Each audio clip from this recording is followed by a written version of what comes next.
Физкульт, привет, Якутск, и мы снова с вами, а у нас 70-й выпуск, а на дворе зима. Мы снова с вами в спорткомплексе «Триумф», и 18 декабря прошел день спринта. Бегали школьники, соревновались легкоатлеты.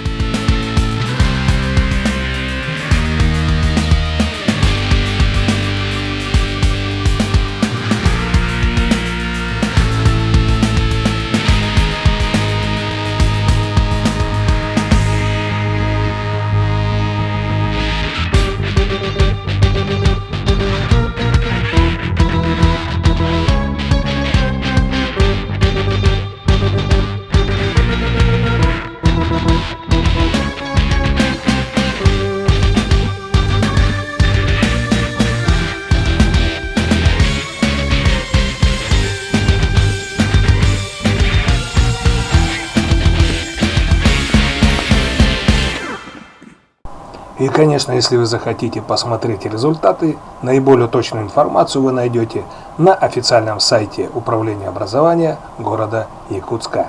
Удачного просмотра результатов! И, конечно же, следующая новость – это КЭС-баскет. Первенство по КЭС-баскету среди девушек общеобразовательных школ города Якутска. Мы вам предлагаем посмотреть встречу между командами 1 и 26 школы. Игра проходила на базе 29-й школы.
На сегодня все. С вами был Сергей Конов. Смотрите наши видео, радуйтесь жизни и занимайтесь физкультурой.